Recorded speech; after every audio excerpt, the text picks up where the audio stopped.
Permanent hair removal at Anos. Flat 25% off. Call 970-389919.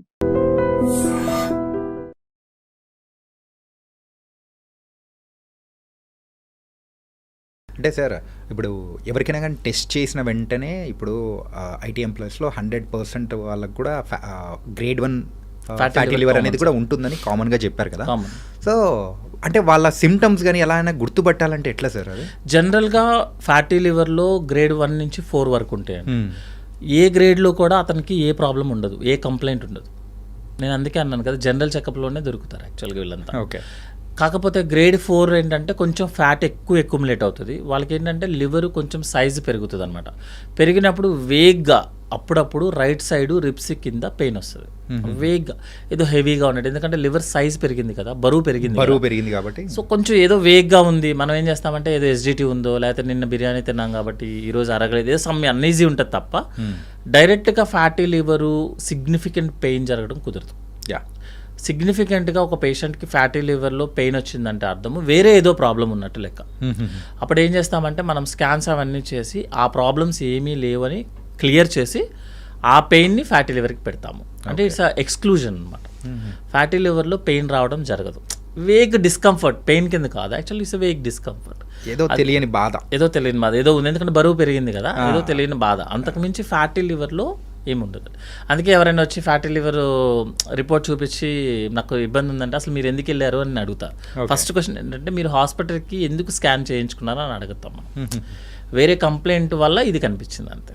So fatty లివర్లో issues ఏముండదు, అంటే complaint ఏముండదు. మామూలుగా హార్ట్ అటాక్ అనేటప్పటికి పెయిన్ రావడం అట్లాంటివి మనం అబ్జర్వ్ చేస్తాం. ఫ్యాటీ లివర్లో అట్లాంటి అక్కడ ఏముండదు. ఫ్యాటీ లివర్ అంటే యాక్చువల్గా లివర్లో మనకి 1.5 గ్రామ్స్ కిలోస్ లివర్ ఉంటుందండి. ఒక 20% 10% ఏరియాలో ఫ్యాట్ ఎక్యుములేట్ అవుతుంది. దాన్నే మనం ఫ్యాటీ లివర్ అంటాం. మిగతా లివర్లో ఏం ప్రాబ్లం లేదు కదా, కంప్లైంట్ ఎందుకు వస్తుంది, రాదు కదా. సో ఇప్పుడు మీకు హార్ట్ పెయిన్ ఒక పేషెంట్కి హార్ట్ పెయిన్ రావాలంటే బ్లడ్ సర్క్యులేషన్ అట్లీస్ట్ 80% బ్లాక్ అవ్వాలి. మరి 80% ముందు బ్లాక్ అయితే బ్లాక్ కాదా? బ్లాకే కదా. సో కంప్లైంట్ వచ్చింది అంటే అర్థం ఏంటంటే మీకు 80% బ్లాక్ అయినట్టే. ఇందులో కూడా అంతే, కంప్లైంట్ వచ్చిందంటే అర్థం మీరు గ్రేడ్ 4లో ఉన్నట్టే. ఓకే. అంతే తప్పించి గ్రేడ్ 1 ఫ్యాటీ లివర్ రాదు. ఇప్పుడు వాళ్ళు చేసిన టెస్ట్ కూడా గ్రేడ్ 1 ఫ్యాటీ లివర్ వేసారు. ఓకే. పాపం వాళ్ళని ఇబ్బంది పెట్టి 84% చేశారు, కానీ వాళ్ళందరూ గ్రేడ్ 1 అండి. 84 అనేటప్పుడు వామ్మో, ఏ సాఫ్ట్వేర్ ఇంజనీరింగ్ చూసినా నీకు ఫ్యాటీ లివర్ ఉందని డైరెక్ట్ ఎందుకంటే సార్ మీరు గూగుల్లో కొట్టండి, ఫ్యాటీ లివర్కి కాంప్లికేషన్ ఏమనగానే క్యాన్సర్ అని చూపించేస్తుంది. ఎందుకంటే ఫ్యాటీ లివర్ తర్వాత fibrosis, cirrhosis, cancer, liver failure ఇవే వస్తాయి అనమాట. సో ఫ్యాటీ లివర్ క్యాన్సర్ అనగానే క్యాచ్ వర్డ్. పాపం వాళ్ళు ఏం చేస్తారంటే ప్రతి ఫ్యాటీ లివర్ రిపోర్ట్ అతను చాలా టెన్షన్ పడతాడు. ఇంకా ఎట్లా అంటే క్యాన్సర్ వచ్చినట్టే ఫీల్ అయిపోతాడు. ఫ్యాటీ లివర్కి అసలు సంబంధమే లేదు. మీకు పొట్టలో ఫ్యాట్ బెల్లీ వచ్చింది అనుకోండి, దాన్ని ఫీల్ అవుతామా మనము? అవ్వం కదా. కొంచెం చబ్బీ చీక్స్ వచ్చాయనుకోండి, మనం ఫీల్ అవుతామా? అవ్వం కదా. ఫ్యాటీ లివర్ కూడా అలాగే. కంగారు పడాల్సిన అవసరం లేదు, కానీ మీ హ్యాబిట్స్ని కంటిన్యూ చేసుకుంటూ వెళితే fatty liver can leads to cirrhosis. Okay. Cirrhosis, hepatic failure, transplant, cancer ఇంకా అన్నీ వస్తాయి. భయపడాల్సిన అవసరం లేదు, జాగ్రత్త పడాలి అంతే. అక్కడ ఈ జాగ్రత్త అనేది దాంతోనే ప్రాబ్లం అనమాట. ఫ్యాటీ లివర్ చూడంగానే అసలు పాపం కొంతమంది చూస్తామని అంటే మేబీ క్యాచీ వర్డ్స్ని పట్టుకుంటారేమో అనిపిస్తుంది, పాపం అనిపిస్తుంది నిజంగా చెప్పాలంటే. ఆ క్యాచీ వర్డ్స్ని పట్టుకొని వెళ్ళిపోతారు. ఫ్యాటీ లివర్ గ్రేడ్ 3 వరకు మనం ఏం చేయాల్సిన అవసరం లేదు. కొంతమంది అడుగుతారు వచ్చి, సార్ ట్రీట్మెంట్ ఇవ్వండి, ఫ్యాటీ లివర్ తగ్గించేయాలంటే మనకి ఒబీసీ వచ్చాము, పొట్ట బెల్లీ ఫ్యాట్ పెరిగింది, ఏం చేస్తారు మీరు? ఫిజికల్ యాక్టివిటీ చేస్తారు. మెడిసిన్స్ వాడితే తగ్గుతుందా? నేను అదే చెప్తా, ఫ్యాటీ లివర్కి జస్ట్ హ్యాపీగా ఎక్సర్సైజ్ చేసుకోండి, ఫిజికల్ యాక్టివిటీ చేసుకోండి. దేనివల్ల వచ్చింది? లివర్ ఆయిలీ ఫుడ్ తినడం వల్ల. హ్యాపీగా ఆయిలీ ఫుడ్ లేకుండా కొంచెం కంప్లీట్గా ఆయిల్ లేకుండా తింటే డేంజర్. ఓకే. ఆయిల్ కూడా కావాలి, ఆయిలే కావాలి యాక్చువల్గా చెప్పాలంటే ఒక లిమిట్ వరకు. హ్యాపీ కొత్తగా ఆయిల్ యాడ్ చేయకుండా, ఫ్రై ఐటమ్ కాకుండా కర్రీలో హ్యాపీగా తినొచ్చు. అది కూడా లేకపోతే మన బాడీ పనిచేయదు యాక్చువల్గా. మన బాడీలో ప్రతి పార్ట్కి ఆయిల్ కావాలి. ఆయిల్ లేకుండా మిషన్ పనిచేయదు, మన బాడీ కూడా పనిచేయదు. సార్ ఫుడ్ గురించి ఒక టాపిక్ వచ్చింది కాబట్టి, సో రీసెంట్గా ఒక రీలో అండ్ కొన్ని చూశాను, సో దాని గురించి మీరు చెప్తే బాగుంటుందని. అదేంటంటే ఆవకాయ పచ్చడి. సో దానివల్ల కూడా లివర్ ఇష్యూస్ కానీ కిడ్నీ ఇష్యూస్ అన్నీ రావడం అనేది కూడా జరుగుతాయి అని చెప్పేసి కూడా అంటూ ఉన్నారు. ఏంటంటే ఈ ఊరగాయల వల్ల కానీ పికిల్స్ ఏంటి సార్, అది నిజమేనా? జనరల్గా అండి ఒక ఫుడ్ ఐటమ్ వల్ల రెగ్యులర్గా తీసుకుంటేనే ప్రాబ్లం అవుతుంది.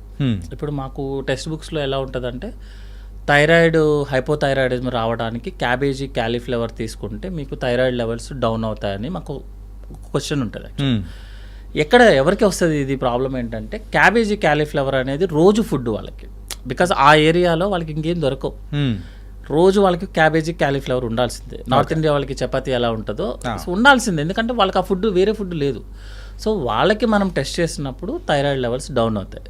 మనకి ఇప్పుడు సపోజ్ ఇండియన్ సెటప్లోనో లేకపోతే ఏషియన్ కంట్రీస్లోనో మనం నెలకు ఒకసారి క్యాబేజీ క్యాలీఫ్లవర్ తింటే చాలా గొప్ప. ఇంకొకటి ఏంటంటే కొన్ని ఫుడ్స్ ఉంటుంది, ఇప్పుడు మనకి టమాటాలు తింటే స్టోన్స్ వస్తాయి, టమాటాలు తినదని చెప్తారు. మనం ఒకసారి ఆలోచిస్తే మనం నెలకొక మేబీ ఒక పావు కిలో టమాటా తింటామేమో జనరల్గా పర్ హెడ్. లేదు టమాటా తింటే కిడ్నీ స్టోన్స్ వస్తే టమాటా తినొద్దని చెప్తారు. టమాటా తింటే మీరు antioxidants, anti cancer agent. Cabbage cauliflower అనేది anti cancer agent, antioxidants, healing power చాలా ఫాస్ట్ ఉంటుంది. మీరు ఒక ఫుడ్తో ఒక డిసీజ్ని డిసైడ్ చేయడానికి లేదు యాక్చువల్గా. రెగ్యులర్గా తీసుకోవడం అనేది రాంగ్.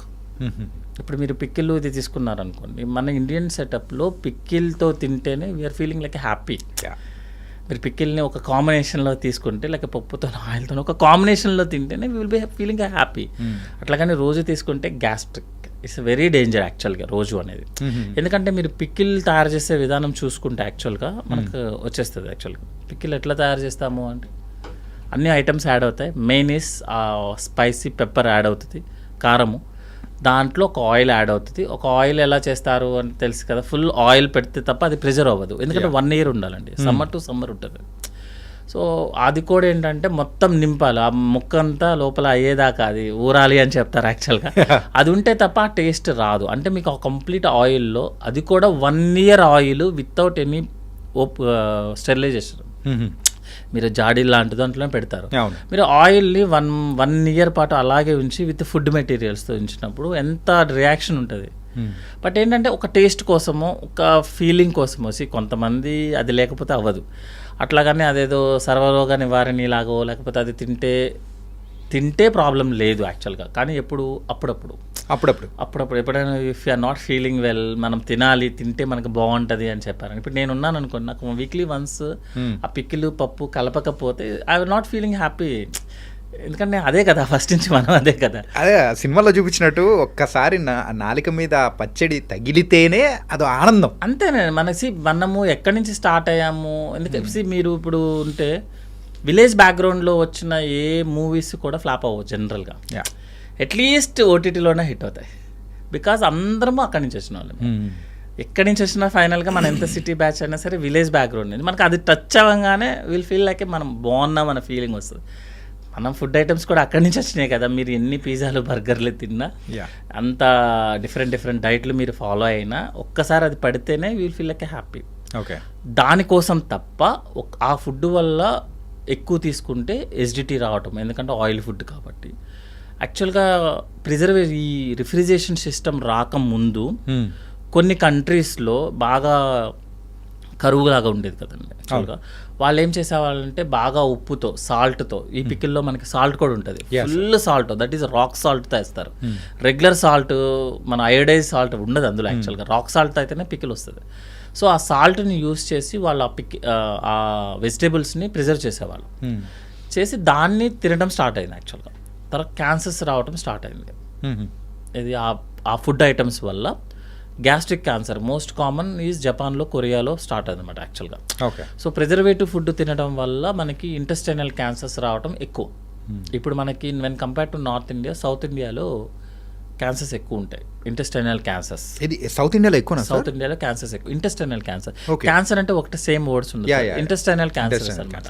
బికాస్ స్పైసీ ఫుడ్ ఎక్కువ మన వైపు యాక్చువల్గా, ఫ్రై ఐటమ్, స్పైసీ ఫుడ్ ఎక్కువ ఉంటుంది యాక్చువల్. ఇంకోటి అంటే బింగ్ ఈటింగ్ ఉంటుంది మన దగ్గర. సో ఇంటెస్టైనల్ క్యాన్సర్స్ ఎక్కువ వస్తాయి, అల్సర్స్ రావటము, గ్యాస్ట్రిక్ ప్రాబ్లమ్స్, ఎసిడిటీస్, ఇవన్నీ కూడా ఆ పికిల్స్ టైప్ ఆఫ్ ఫుడ్ తినడం వల్ల వస్తుంది యాక్చువల్గా. సో ఎక్కువ తినడము తప్పే, అట్లాగనే అసలు తినకూడదని చెప్పడం అనేది రాంగ్. ఎట్లా ఉందంటే మీరు కంప్లీట్గా ఆల్కహాల్ బంద్ చేయమని చెప్తే ఇండియాలో 100% ఎవరు ఫాలో అవ్వరు సార్.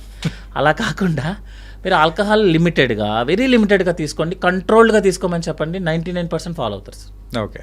మీరు కంప్లీట్గా ఆపేయమని చెప్పండి, 6 నెలల తర్వాత మళ్ళీ స్టార్ట్ చేస్తారు. ఈసారి గట్టిగా స్టార్ట్ చేస్తారు, కసిగా స్టార్ట్ అవుతుంది. అది డాక్టర్ చెప్పారంటే ఇంకా దాన్ని ఎక్కువ ఫాలో అవుతుంటారు. సో కొంతమంది కూడా చెప్తారు ఇది వీళ్ళు ఆల్కహాల్ తీసుకుంటే హార్ట్కి మంచిదంట కదా అని. అది కోల్డ్ కంట్రీస్లో పనిచేస్తుంది. బట్ ఆల్కహాల్ తీసుకుంటే హార్ట్కి మంచిది ఇన్ కోల్డ్ కంట్రీస్. ఆ కోల్డ్ కంట్రీస్ అనేది మనం మాస్క్ చేస్తాం, కట్ చేస్తాం ఎడిటింగ్లో, సెన్సార్లో పోతుంది. అంటే ఈవెన్ మేము పెట్టినా పీపుల్ అది వినరు సార్. ఆ డాక్టర్ చెప్పారు అంతవరకే తాగడం మంచిది అంట అని చెప్పేసి అదే కోల్డ్ కంట్రీస్లో వర్కౌట్ అవుతుంది. అట్లాగని కంప్లీట్గా ఆపేమన్నా కూడా ఆపరు సార్ ఎవరు ఆల్రెడీ, ఎందుకంటే అది సోషల్ డ్రింక్ అయిపోయింది యాక్చువల్గా. మనకి చిన్న నార్మల్ వాటర్ ఎలాగో ఇప్పుడు అది సోషల్ డ్రింక్ అనమాట. అందుకని పికిల్స్ దగ్గర కూడా వచ్చేటట్టుగానే పికిల్స్ తీసుకోవడం అనేది సేఫ్ కాదు సార్. అది ఏమి చెప్పినా కూడా అది ఆల్రెడీ ఓల్డ్ నుంచి మనకి ప్రూవెన్ అనమాట. ఇప్పుడు మనం కూడా రోజు కంటిన్యూస్గా 1 వీక్ పికిల్స్ తీసుకొని తినండి, గ్యాస్ మండకపోతే అప్పుడు అడగండి. గ్యాస్ మండుతుంది, మోషన్ ప్రాబ్లం అవుతుంది, యూరిన్ మండుతుంది. ఎందుకు మండుతుంది? డైరెక్ట్గా మన పికిల్ ఏమన్నా మోషన్లో వచ్చేస్తుందా? కాదు కదా. ఆ డైజెషన్ ప్రాసెస్సే ప్రాబ్లం అవటం వల్ల ఇదంతా అనమాట. అట్లాగనే అసలు కంప్లీట్గా అవాయిడ్ చేయండి అని చెప్తే మనం అనేది ఫీలింగ్ పోతుంది. మన లైవ్లీనెస్ కూడా ఉండాలి కదా మనకు కూడా. సో అది పోతుంది. సో వీక్లీ వన్స్ అనేది ఓకే, నాట్ కంటిన్యూస్. ఇంకా మనము జనరల్గా పికిల్స్ అంటే మనం ఎవ్రీడే చేసే పికిల్స్ కూడా ఉంటుంది యాక్చువల్గా. That is okay. డైలీ అంటే ఎవ్రీడే చేసుకుంటారు జనరల్గా, అది 1-2 టైమ్స్ అనేది దట్స్ ఓకే. బట్ ఏంటంటే ఏదో కంటిన్యూస్గా అనేది అది మండుతుంది యాక్చువల్గా. అన్ని గ్యాస్ట్రైటిస్ వస్తుంది, ఇండైజెషన్ ప్రాబ్లమ్స్ వస్తాయి. ఇంకోటి ఏంటంటే ఒక ప్రోడక్ట్తో కొంతమంది చెప్తారు యాక్చువల్గా ఈ ప్రోడక్ట్ తింటే యాంటీ క్యాన్సర్ ఏజెంట్ పికిల్లో. మనం క్యాన్సర్ ప్రోడక్ట్స్ అన్నీ కూడా లైక్ స్పైసెస్ నుంచే వస్తుంది యాక్చువల్గా. మనం ఏదైతే క్యాన్సర్స్కి యూజ్ చేస్తున్న మెడిసిన్స్ చాలా అవి స్పైసెస్ నుంచి వస్తాయి. సో చూసారా, స్పైసెస్ దాటి నుంచే కదా క్యాన్సర్ డ్రగ్స్ వచ్చాయి. సో ఈ స్పైసెస్ తీసుకుంటే మీకు క్యాన్సర్ రాదు అనేది రాకపోవచ్చు, అది వేరే విషయం, కానీ మిగతా ప్రాబ్లమ్స్ వస్తాయి కదా.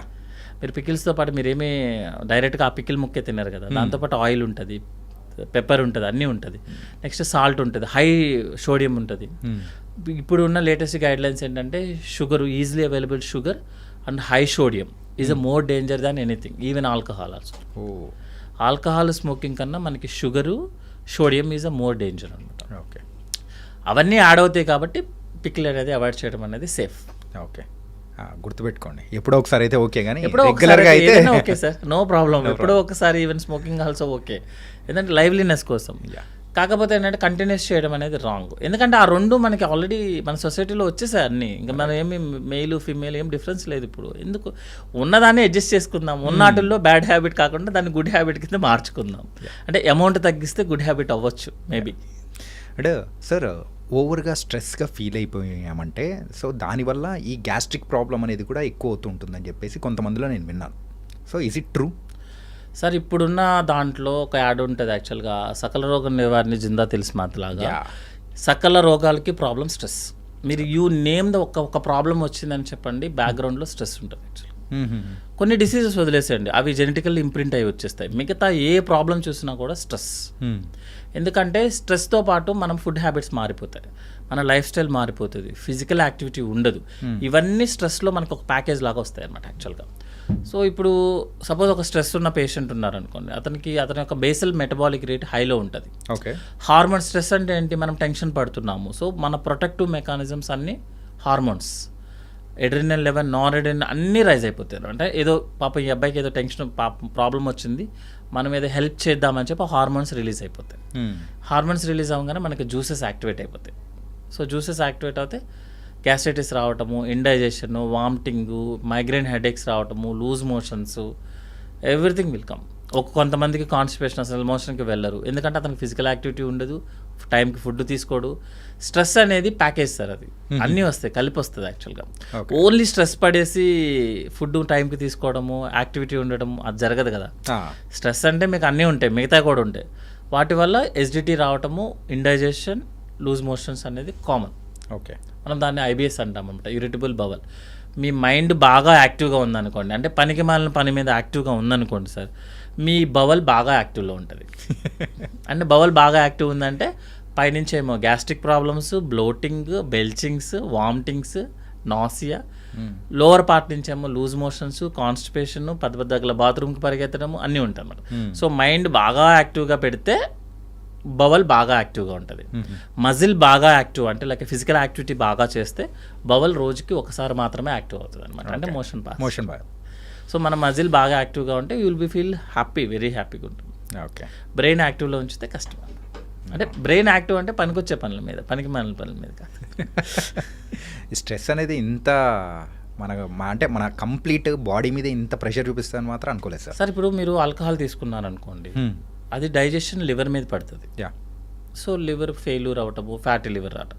మీరు స్మోక్ చేశారనుకోండి, లంగ మీద మ్యాక్సిమం అయితే బ్లడ్ సర్క్యులేషన్ మీద పడుతుంది. మీరు స్ట్రెస్ తీసుకున్నారనుకోండి, brain master of our body, all సిస్టమ్స్ని డిస్రెగ్యులేట్ చేస్తుంది. ఇది లోకల్ యాక్షన్ కాదు, international action, pan India film ఇది స్ట్రెస్ అనేది. ఓకే. సో మేము బ్రెయిన్ కదా అది, స్ట్రెస్ అనేది బ్రెయిన్ సార్. సో మొత్తం యాక్టివ్లోకి వెళ్ళిపోతుంది అన్నీ. ఇదే టైంలో ఏం చేస్తుందంటే మజిల్ని యాక్టివ్ తగ్గించేస్తుంది. మీ మజిల్ యాక్టివిటీ ఉండదు, ఎక్సర్సైజ్ చేయరు, మీరు స్ట్రెస్లో ఉంటారు, ఫుడ్ తీసుకోరు, ఇంకొకటి స్ట్రెస్లో ఉంటారు, అన్ని ఆల్కహాల్, స్మోకింగ్, డ్రగ్స్ అన్నీ తీసుకుంటారు, ఎన్ని ఎక్కువైపోతుంటాయి. అది అవాయిడ్ చేయడానికి ఎక్కువైపోతుంది. ఎందుకంటే నేను టెన్షన్లో ఉన్నా మందు తాగుతా, హ్యాపీగా ఉన్నా మందు తాగుతా. సో ఇవన్నీ ప్యాకేజ్, ఎక్స్ట్రా ప్యాకేజ్ అనమాట. సో మీరు ఆల్కహాల్ తీసుకుంటే లివర్ ప్రాబ్లం, స్మోకింగ్ తీసుకుంటే lung problem, or blood circulation problem, stroke problem. Stress తీసుకున్నారనుకోండి మొత్తం బాడీ మొత్తం ప్రాబ్లం, మొత్తం షెడ్కి వెళ్ళాల్సిందే. మళ్ళీ అది ఇవి ఏం చేస్తారంటే ఎందుకు ఇన్ని టెన్షన్స్ వస్తాయి. ఒక పేషెంట్ ఎవరైనా సరే ఒక డాక్టర్ ప్రిస్క్రిప్షన్ కన్నా ఎక్స్ట్రా ప్రిస్క్రిప్షన్తో వచ్చాడు మన దగ్గరికి అంటే బ్యాక్గ్రౌండ్లో స్ట్రెస్ ఉంటుంది. ఓకే. రిపోర్ట్స్ చూడండి, అన్ని బ్లడ్ రిపోర్ట్స్, యూరిన్, అన్ని స్కానింగ్స్ అన్నీ నార్మల్ ఉంటాయి, కానీ పేషెంట్కి చాలా ప్రాబ్లమ్స్ ఉంటాయి. చాలా ప్రాబ్లమ్స్ అంటే అతను వేగ్ ప్రాబ్లమ్స్ చెప్తాడు అనమాట. లైక్ ఇండైజెషన్ ఉంది సార్, మోషన్ రెగ్యులర్గా వెళ్ళాలి, కొంచెం తిన్నా మోషన్కి వెళ్ళాల్సి వస్తుంది సార్, సోషల్లో కలవలేకపోతున్నాను. ఇవన్నీ చూడంగానే మొత్తం ఒక ఫైల్ తీస్తారనమాట. హైదరాబాద్లో ఉన్న గ్యాస్ట్రో హాస్పిటల్స్ అన్నీ ఉంటాయి అందులో. పెద్ద పెద్ద సార్లు అన్నీ ఉందరంటారు పాపం, అన్ని ఎండోస్కో అన్నీ చేయించుకుంటారు, మనం ఏం అడిగితే చేయించుకుంటారు అనమాట. కానీ అసలు యాక్చువల్ పాపం బ్యాక్గ్రౌండ్ ఏంటంటే ఆ స్ట్రెస్. కానీ అక్కడ మా రిపోర్ట్స్లో మాత్రం ఏముండదు కదా. ఏముండదు సార్, స్ట్రెస్ అనేది it's activity. Okay. It's current టైప్లో అనమాట. ఎక్కడ చూపిస్తాం, ఓన్లీ లైట్ మాత్రమే కనిపిస్తుంది, కరెంట్ కనిపిస్తుంది కదా. మైండ్లో ఉంటుంది. అతనితో పాటు 10 మంది అటెండర్స్ వస్తారు, వాళ్ళ ముందు ఓపెన్ అవ్వలేడు, తన ప్రాబ్లమ్స్ ఎవరికి చెప్పలేడు. యాక్చువల్గా చెప్పాల్సిందేమో సైకియాట్రిస్ట్ దగ్గరికి. మనం ఏం చేస్తామంటే సైకియాట్రిస్ట్ అనగానే కొంచెం వేరేగా ఆలోచిస్తాము, సినిమాలలాగా జోక్స్ వేసుకోవడం అట్లా ఉంటుంది. సో ఇప్పుడు లేటెస్ట్గా అంతా స్ట్రెస్సే సార్. ఓకే. ఎక్కువ స్ట్రెస్, ఊరికే బాడీని స్ట్రెయిన్ చేయడము, మన ఏజ్కి తగ్గట్టు బిహేవ్ చేయము మనం జిమ్స్లోనూ వాటిల్లో. దీనివల్ల మెయిన్ ఇష్యూ అది కంప్లీట్ గట్ హెల్త్ మీద ఇంపాక్ట్ పడుతుంది. అంతా గట్ హెల్త్ అండి. ఎందుకంటే జనరల్గా ఇప్పుడు అందరూ గట్ హెల్త్ అనే నెక్స్ట్ ట్రెడిషన్ ఏంటంటే బ్రెయిన్ తర్వాత సెకండ్ బ్రెయిన్ లాంటిది గట్ అనమాట. మనకి మొత్తం న్యూరాన్స్, హార్మోన్స్ అన్నీ కూడా గట్ నుంచి రిలీజ్ అవుతాయి. సో గట్ని అనవసరంగా మనము ఇలాంటి స్ట్రెస్ లెవెల్స్తోనూ, పిచ్చి ఫుడ్ హ్యాబిట్స్తోనూ అన్నీ చేయడం వల్ల గట్ని ఇబ్బంది పెడుతున్నాం. కాబట్టి ఇప్పుడు గట్ హెల్త్ ప్రోగ్రామ్ అని ఇప్పుడు లేటెస్ట్ ఈ ఇయర్ మొత్తం ఆల్మోస్ట్ ఈ డెకేడ్ అంతా గట్ హెల్త్ మీదే ఉంటుంది. ఓకే. సో ఏదైనా సోషల్ అవేర్నెస్ ప్రోగ్రామ్సే కదా. సో గట్ హెల్త్ అనేది ఇంపార్టెంట్, ఆఫ్టర్ బ్రెయిన్ తర్వాత gut health. Okay sir, gut health గురించి మనం మాట్లాడుతున్నాం కాబట్టి రీసెంట్ టైమ్స్లో డైట్ అనేది కూడా ఫాలో అవ్వడం అనేది కూడా చాలామంది స్టార్ట్ చేశారు. అండ్ ముందు ట్రెడిషన్ ఉంది, కాకపోతే ఈ మధ్యకాలంలో ఆ ట్రెడిషన్ కూడా ఎక్కువ అయిపోతుంది. ఆ డైట్ అనేది చేస్తేనే మన బాడీ అనేది బాగుంటుందంటారా? కంపల్సరీ డైట్ అనేది కంపల్సరీ కాదనేది జస్ట్ అంటే మనం పక్కన యాడ్ చేసుకుంటాం అనమాట. ఇప్పుడు నేను ఆమె సర్జికల్ గ్యాస్ట్రోఎంటరాలజిస్ట్, ఒక సూపర్ స్పెషలైజేషన్ అయిపోయిన తర్వాత మిగతావి చిన్న డిగ్రీస్ ఒక 10 చేస్తాము. జస్ట్ అవి నేమ్ని యాడ్ చేస్తాయి, నాకేమి ఎక్స్ట్రా క్వాలిఫికేషన్స్ ఎక్స్ట్రా లాగా ఏమి ఉండదు అనమాట. అట్లాగే ఇవి డైట్ ఇవన్నీ ఏంటి అంటే మనము ఏదో ఒక డైట్ చేస్తేనే హెల్దీగా ఉంటాము, లేకపోతే మనం బిఎంఐ బాడీ మాస్ ఇండెక్స్ చూసుకొని మన వెయిట్కి హైట్కి కరెక్ట్గా మ్యాచ్ చేస్తేనే మనం బాగుంటాము. ఒక షుగర్ పేషెంట్ వస్తాడు, షుగరు లెవెల్స్ని ఎంత స్ట్రిక్ట్గా మెయింటైన్ చేస్తాడంటే దట్ ఈస్ డేంజర్ యాక్చువల్లీ. మన బాడీ కదా ఇది. ఈరోజు మన temperature, cold hot temperature base చేసుకొని మన మూడ్ని బేస్ చేసుకొని కూడా అది మార్చుకోవాల్సి వస్తుంది. సో ఈరోజు మనం వర్క్ చేసాము, ఇంట్లో ఏదైనా ప్రాబ్లం ఉంది, కంప్లీట్లీ చేంజ్ అయిపోతూ ఉంటుంది. అతని షుగర్ ఏంటంటే 110 నార్మల్ అంటే 110కే తీసుకొస్తాడు అనమాట. తీసుకొచ్చి ఏం చేస్తాడంటే రోజు ఏముండదు, నీరసంగా ఉంటాడు, కానీ నా sugar levels normal sir normal అంటాడు. అంటే ఒక ఫాల్స్ ప్రెస్టేజ్ అనమాట. అట్లా మనం ఎప్పుడు కూడా, అందుకే మీరు ఒక షుగర్ లెవెల్, ఒక డైట్ గురించి చూసుకుంటే షుగర్ లెవెల్ నార్మల్ ఏంటంటే 70 to 110. ఓకే, వాడే అంత రేంజ్లో ఇచ్చాడు కదా, మీరు ఎలా మెయింటైన్ చేస్తారు స్ట్రిక్ట్గా? పేపర్ మీద రాసుకొస్తాడండి 110, 112, 100, అసలు ఎంత నేరోగా మ్యాజిన్లో చేస్తారు, అది సేఫ్ కాదు. ఓకే, ఇది ఎందుకంటే ఈ డైట్ కూడా అంతే, మనం ఒక స్ట్రిక్ట్గా మెయింటైన్ చేద్దామని ట్రై చేసామనుకోండి, మండే ఉన్నట్టు సండే ఉండము, అంతే కదా. Monday is a working day, hurry burry ఉంటుంది. Sunday is a very leisure day. మీరు ఒకే రోజు ఒకే పర్సన్, మగా నా హైట్, నా జీన్స్, నా బాడీ ఫ్యాట్, నా మజిల్ అంతా డిఫరెంట్. ఒక లేడీ ఉన్నారు, ఒక బాయ్ ఉంటారు, అతని jeans, environment, south Indian, north Indian అంతా డిఫరెంట్ కదా. లేదు, అందరికీ ఒకటే డైట్, ఐదర్ కార్బ్స్ పెంచండి, ఒక అతనేమో వచ్చి అంటే I'm not commenting any one, జనరల్గా యాజ్ ఏ సర్జన్ కానీ యాజ్ ఏ ప్రొఫెషనల్స్ మేము ఫాలో అయ్యేది ఏంటి అంటే మీ యాక్టివిటీని బేస్ చేసుకొని వర్క్ చేయండి. ఓకే, మీ ఫుడ్ మీదంతా మీ యాక్టివిటీని బేస్ చేసుకొని ఒక స్ట్రిక్ట్గా మనం ఒకటి ఫాలో అయితే లైఫ్ లాంగ్ మనం చేయలేము ఆ పని. మీరు ఈరోజు కంప్లీట్గా కార్బోహైడ్రేట్ డైట్ తీసుకుంటారు, కంప్లీట్గా ప్రోటీన్ డైట్ తీసుకుంటారు, ఎన్ని రోజులు చేస్తాం మనం అట్లా? అది సాధ్యం అవ్వదు యాక్చువల్గా. అట్లా కాకుండా టైంకి తీసుకోండి. యాక్చువల్గా మీరు suppose morning breakfast, lunch, dinner టైంకి, suppose 7 to 8, 12 to 1, 6 to 7 or 7 to 8, whatever the comfortable మీ యొక్క యాక్టివిటీని బట్టి. కొంతమంది 9కి పడుకునే వాళ్ళు ఒక 2 hours ముందు తినమని చెప్తాం, కొంతమంది 12కి పడుకుంటారు, వాళ్ళు 9కి తింటే సరిపోతుంది. నైట్ డిన్నర్కి మనం తినే ఫుడ్కి ఒక 2 hours గ్యాప్ సరిపోతుంది. ఓకే, అట్లా కాకుండా ఒక రూల్ లాగా పెట్టుకొని ఏదో సిస్టంలో నుంచి ఎక్సెల్ షీట్ ఒకటి బయటికి తీసుకొచ్చి 100 grams ప్రోటీన్ అనగానే 4 జీడిపప్పులు, 2 కందిపప్పులు అనుకుంటూ ఒక కప్పు తీసుకొని వేయింగ్ మిషన్లో పెట్టి, నిజంగా అలా తిన్న అది మనమేమో రోబోస్ ఒక చిప్పులో పెట్టి 80% ఛార్జింగ్ అవ్వగానే స్టాప్ చేయమని చెప్పడానికి. మనం మారిపోతుంటాం సార్, ఎవ్రీడే మన ఏజ్ పెరుగుతుంటుంది, మన యాక్టివిటీ పెరుగుతుంటుంది. సో ఏదైతే మనం ట్రెడిషనల్గా ఫాలో అవుతున్నామో మీ యాక్టివిటీని base, suppose breakfast, lunch, dinner తినాల్సిందే, స్కిప్ చేయడం కుదరదు. ఓకే, అందులో ఏం తింటారనేది మనం డిసైడ్ చేసుకోవచ్చు. కానీ జనరల్గా మేము చెప్పేది ఏంటంటే మీ ఇంట్లో ఏది ఫాలో అవుతారు, జనరల్గా మీరు ఫాలో అవ్వద్దు, మీరు ఇంట్లో ఏది ఫాలో అవుతారు, సౌత్ ఇండియనా, నార్త్ ఇండియనా, తెలుగు బేస్డా, maybe Telangana base, whatever thing is మీకు ఏదైతే ఫాలో అవుతున్నారో అది మీకు ఎంత అవసరం అయితే అదే తీసుకోండి. మీరు సపోజ్ మీరు చపాతీ తీసుకుంటారు, చపాతీ తినండి. 3 పూట్ల చపాతీ తినడం అనేది తప్పు. ఓకే, ఒక చపాతీ, కొంచెం rice, next chapati, rice, what ever thing is మార్చుకుంటారు. ఎందుకంటే సార్ మనం ప్రతి ఫుడ్కి న్యూట్రిషన్ వాల్యూ ఉంటుంది, ప్రతి ఫుడ్కి అవసరమైనవి ఉంటాయి, అవసరం లేనివి ఉంటాయి. ఒక్క ఫుడ్ ఎవరైనా సరే ప్రపంచంలో ఒక ఫుడ్ చూపించి ఇది తింటే నువ్వు 100 years జబ్బు లేకుండా హ్యాపీగా బతుకుతామని చెప్తారా? ఎవరు చెప్పం కదా, ఎవరు చెప్పరు సార్. మరి అలాంటప్పుడు ఓన్లీ ప్రోటీన్ తింటా, ఓన్లీ కార్బ్ తింటా, ఓన్లీ ఆయిల్ తింటా, కోకోనట్ ఆయిల్ తాగుతా, ఓన్లీ ఆయిల్ మేమో ఆలివ్ ఆయిల్ లేనిది అసలు తినమని చెప్తారు ఒకళ్ళు. అది కరెక్ట్ అవ్వదు. బెస్ట్ ఆయిల్ అనేది ఏది ఉండదు సార్. ఎప్పుడు కూడా ఏంటంటే ఆయిల్స్ అనేది వీక్లీ మార్చుకుంటూ వెళ్తాం, ఎందుకంటే ప్రతి ఆయిల్లో గుడ్ ఉంటుంది, బ్యాడ్ ఉంటుంది. సో ఈ రోజు మనం గ్రౌండ్ నట్ తీసుకుంటాం, నెక్స్ట్ వీక్ ఆయిల్ తీసుకో, ఎక్కడికి వెళ్ళిపోం కదా మనం. అదంతా వదిలేసి ఏం చేస్తామంటే బాగా డీప్ ఫ్రై, ఊరికి ఎక్కువ థింక్ చేసుకోవటము, ఫాస్టింగ్ 16 hours ఫాస్టింగ్ ఉంటారు సార్. దాని పేరు very past name, intermediate fasting. Intermediate fasting sir, ఏంటి సార్ అది? Intermediate fasting sir. Actually diet అన్ని ఏంటి అంటే బ్యారియాట్రిక్ సర్జరీ చేసేటప్పుడు మేము ఒబీస్ సర్జరీ చేస్తాం కదా, ఒబీస్ సర్జరీలో ఒక రూల్ ఉంటుంది సార్. ఏంటి అంటే నేను ఇప్పుడు సపోజ్ ఒక 150 kgs ఉన్నాను సార్, నేను సర్జరీ చేస్తాను. సర్జరీ చేసిన తర్వాత ఏం చెయ్యను నేను. యాక్చువల్గా సర్జరీలో మీ స్టమక్ కెపాసిటీ 1 liter. ఓకే, అంటే మీరు 1 liter తినొచ్చు, అంటే 1 liter అంటే వాటర్లో కన్వర్ట్ చేస్తా. సో నేనేం చేస్తానంటే దాన్ని 100 mlకి మారుస్తాను. స్టమక్ని షేప్ మార్చేసి 100 mlకి, అంటే మీ కెపాసిటీని తగ్గిస్తాం. సో మీరు ఈ 100 mlలో హై షుగర్స్ తీసుకున్నా సేమ్ ఉంటారు మీరు. ఇప్పుడు సపోజ్ నేను 1 liter కెపాసిటీని 100 mlకి మార్చాను సార్.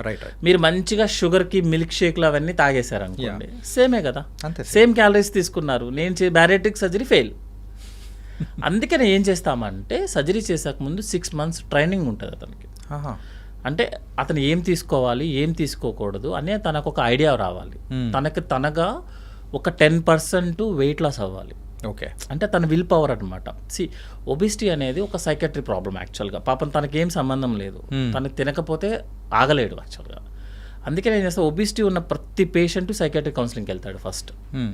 వెళ్ళి తనకి ఏదైనా వేరే ఇష్యూస్ ఉన్నాయి అన్నీ చెక్ చేసుకోవాలి. ఓకే, చెక్ చేసుకున్న తర్వాత ఒక 6 months తనకు ఒక ట్రైనింగ్ పీరియడ్ ఉంటుంది యాక్చువల్గా. అంటే మనం ఒక డైట్ ఇచ్చి ఇది నువ్వు ఫాలో అవ్వాలని చెప్పాలి. చెప్పి ఒక యాక్టివిటీ ఇస్తాం, ఒక 30 minutes to 1 hour యాక్టివ్గా ఉండాలి. అంటే తనకి ఏంటంటే తన బాడీ మీద తన కంట్రోల్ వచ్చేస్తుంది. ఓకే, నేను ఇది తినొచ్చు, ఇది తినకూడదు. అతను ఓన్గా ఒక 10% kg వెయిట్ లాస్ అవ్వాలి, 10% వెయిట్ లాస్ అవ్వాలి. అంటే మోటివేట్ అవ్వాలి. అప్పుడు బ్యారెట్రిక్ చేస్తాము. లేకపోతే బ్యారెట్రిక్ నెక్స్ట్ రోజు మార్నింగ్ ఫెయిల్ అయిపోతుంది.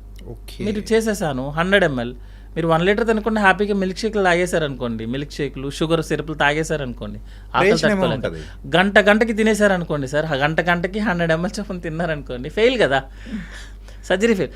దానికోసం క్రియేట్ చేసిన డైట్లు ఇవన్నీ యాక్చువల్గా. ఇంటర్మీడియట్ ఫాస్టింగ్ కానీ, కీటో డైట్లు కానీ, ప్రతి దాన్ని మనం జనరల్ పబ్లిక్కి వాడేస్తున్నాం. ఓకే. జనరల్ పబ్లిక్ ఏంటంటే ఎప్పుడైనా ఒక 6 monthsకో లేకపోతే ఏదైనా సర్జరీకి వెళ్ళడానికి ముందు కొంచెం వెయిట్ లాస్ అయితే రిజల్ట్స్ బాగున్నాయి అనుకోండి, that is okay. Life long ఈ సేమ్ డైట్లు యూస్ చేయడం కుదరదు సార్. ఇట్స్ వెరీ డేంజర్ యాక్చువల్గా. ఎందుకంటే కీటో డైట్ వాడుతున్న చాలా మందికి కిడ్నీ ఇష్యూస్ వస్తున్నాయని ఆల్రెడీ తెలుసు, ఎవ్రీబడి ప్రూవెన్. నిజమా సార్? మీరు ప్రోటీన్ ఎక్కువ తీసుకున్నారు సార్, ప్రోటీన్ డైజెస్ట్ అవ్వాలి కదా, దాన్ని బై ప్రొడక్ట్ ఎవరు రిలీజ్ చేయాలి బయటికి? కిడ్నీ. సరే, మీరు కిడ్నీ 100 years కోసము ఇంత డయాలసిస్ చేయడం కోసమని మనకి క్రియేట్ అయింది. ఇంత ప్రోటీన్ని మీరు డైజెస్ట్ చేయమని కిడ్నీ మనకి బాడీ లోపలికి వచ్చింది. మీరు రోజు 60 grams ప్రోటీన్ ఇవ్వాల్సిన వాళ్ళు మీరు 200 grams ప్రోటీన్ రోజు ఇచ్చారనుకోండి, ఎన్ని రోజులు పనిచేస్తుందో చెప్పండి? హాఫ్ పడిపోతుంది కదా. సరే, సింపుల్ ఇస్ మిషన్. మీ ఇష్టం వచ్చినట్టు రోజు ఇచ్చేటప్పుడు మీరు వాటర్ కూడా, మీకు ఆల్రెడీ మన పెద్దవాళ్ళు చెప్తారు కదా, వాటర్ ఎంత పడితే అంత తాగకూడదని చెప్తారు. 3 to 4 liters is the correct. కొంతమంది ఏం చేస్తారంటే యుద్ధం చేసినట్టు వాటర్ బాటిల్ పట్టుకొని అదొక పాస్ట్ లాగా ఫటా తాగుతూనే ఉంటారు, యూరిన్కి వెళ్తూనే ఉంటారు. మీరు రోజుకి 3 liters చొప్పున ఫిల్టరేషన్ చేయడానికి మీ కిడ్నీ తయారు చేశారు, దేవుడు ఇచ్చాడు మనకు. ఓకే, దాన్ని మీరు రోజు 5 లీటర్లు పోసారనుకోండి, దాని వర్కింగ్ కెపాసిటీ తగ్గిపోతుంది. మిషన్ తగ్గిపోతుంది కదా సార్. ఎక్కువ రోజులు నడిస్తే కాలు అరిగిపోదా? సేమ్ కాన్సెప్ట్ కదా. మీరు ఎక్కువగా ఒక ప్రోడక్ట్ని పంపిస్తున్నారు, మన బాడీ ఎన్ని రోజులు డైజెస్ట్ చేస్తుంది, ఎన్ని రోజులు వాడుకుంటాం మనం దాన్ని.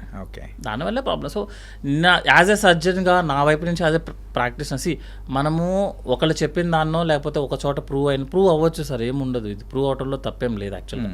కీటో డైట్ తీసుకుంటే చాలా హెల్తీగా ఉంటుంది, ఇంటర్మీడియట్ ఫాస్టింగ్ తీసుకుంటే మీరు చాలా బాగుంటారు, మీ షుగర్స్ కంట్రోల్లో ఉంటాయి, ఇవి అన్నీ ప్రూవెన్ అవ్వచ్చు. కానీ డయాబెటీస్ అనేది షుగర్ వాల్యూ కాదు. ఓకే, మీకు షుగర్ వాల్యూ పెరిగితే డయాబెటీస్ ఈజ్ అన్కంట్రోల్డ్ అని, షుగర్ వాల్యూ తగ్గితే డయాబెటీస్ కంట్రోల్డ్ అని. కంట్రోల్డ్ అంటారు తప్ప తగ్గిందని ఎవరు చెప్పరు. కంట్రోల్లోకి వచ్చిందని. అవును సార్, ఒక్కసారి షుగర్ వచ్చిన వాళ్ళు కంట్రోల్లో ఉంది అని అంటారు తప్ప, షుగర్ అనేది ఒక వాల్యూ, డయాబెటీస్లో షుగర్ వాల్యూ అనేది వాల్యూ చూపిస్తుంది అంతే. కంట్రోల్డా అన్కంట్రోల్డా అంతే తప్పించి మీకు షుగర్ తగ్గిందా, షుగర్కి సంబంధించిన ఏదైనా సైడ్ ఎఫెక్ట్స్ అవుతున్నాయా లేదనేది చెప్పదు ఇప్పుడు. ఓకే, సో అంటే మనం అంత స్ట్రిక్ట్గా మెయింటైన్ చేయడం అనేది రాంగ్. మనం ప్రోగ్రామ్ కాదు సార్, టైం టేబుల్లో రాసుకొని 2 జీడిపప్పులు 2 బాదం పప్పులు ఒక గిన్నె ఒకటి తీసుకొని, అదేదో చిన్న వెయింగ్ మిషన్స్ వచ్చాయి, దాని మీద పెట్టుకొని కరెక్ట్గా 90 grams రైస్ అట్లా అనేది, that is the danger. Okay, so నేనైతే సజెషన్ చేయమంటే మీరు టైంకి ఫుడ్ తినండి, బయట ఫుడ్ మ్యాక్సిమం అవాయిడ్ చేద్దాం. ఆయిల్ కూడా ఏంటంటే ఫ్రై ఐటము, ఆయిలీ ఐటమ్ తగ్గించుకోవడము, టేస్ట్ కోసం కాకుండా తగ్గించుకోవడం, ఆయిలీ ఐటమ్స్ తగ్గించుకోవడము. సాల్ట్ కూడా ఏంటి అంటే ఎంతైతే అవసరం ఎక్స్ట్రా యాడెడ్ సాల్ట్ యాడ్ చేయకుండా, సాల్ట్ కూడా రోజుకి 2 grams సాల్ట్ లాగా. ఇప్పుడు సాల్టే మెయిన్ డేంజర్ అనమాట యాక్చువల్గా. అదే మీరు ఇందాక చెప్పారు, సోడియం అనేది కూడా, సోడియం ఎక్కువ ఉంటుంది. సో దాంతో ఎవ్రీ డే 30 minutes వాకింగ్. ఇప్పుడు ఏంటంటే అందరికీ ఇంటి పనులు తీసేశారు, 0 అయిపోయాయి ఇప్పుడు అందరికీ. మేమైతే 0. ఇంటి పనులు లేవు, బయట ఎండలో తిరగడం లేదు, యాక్టివిటీ లేదు. ఇప్పుడేదో బై మిస్టేక్ అదృష్టం కొద్ది గేటెడ్ కమ్యూనిటీస్ వచ్చి మనల్ని బతికిస్తున్నాయి, కానీ ఇండివిజువల్ హౌసెస్లో అయితే 0 యాక్టివిటీ. ఇంటికి వెళ్ళాం, ఏదో సినిమాలో చెప్పినట్టు ఇంట్లో తలదించితే ఇన్స్టిట్యూట్లో ఎత్తాలి, ఇన్స్టిట్యూట్లో తలదించితే ఇంట్లో ఎత్తాలి అన్నట్టు తగ్గిపోతుంది కదా. సో గేటెడ్ కమ్యూనిటీస్ వల్ల మనకి యాక్టివిటీ పెరుగుతుంది. So physical activity at least 30 to 45 minutes per day చేసుకొని, జిమ్ చేస్తారా, యోగా చేస్తారా, వాకింగ్ చేస్తారా, అది మన కంఫర్ట్స్, మనకున్న యాక్టివిటీ ప్రకారం చేసుకుంటూ ఉంటే యూ విల్ బీ హెల్దీ. ఒకవేళ ప్రాబ్లం వచ్చిందనుకోండి, హ్యాపీగా డాక్టర్స్ దగ్గరికి వెళ్ళండి, చూపించుకోండి, ట్రీట్మెంట్ తీసుకోండి, అయిపోయింది. And for more videos, please subscribe to iDream. Please subscribe to iDream. Please subscribe iDream. And please subscribe to iDream. For more videos, subscribe to iDream. Please like, share, and subscribe to the channel. Congratulations, iDream. Subscribe to iDream. Subscribe to iDream. So subscribe to iDream Media. iDream ki iDream team అందరికి huge congratulations. Please subscribe iDream Media. Please subscribe to iDream. Subscribe iDream. Please subscribe to iDream. iDream అంటే నా కళల ఛానల్ను subscribe చేసుకున్న నోరు తిరుగుతలేదు, మీరైతే గంట గుర్తు కొట్టండి. For more such videos, please subscribe to iDream. Subscribe to iDream. Please subscribe to iDream. Please subscribe iDream Media. Please do subscribe to iDream. Please subscribe to iDream Media. For best entertainment and information, please subscribe iDream. And don't forget to subscribe to iDream.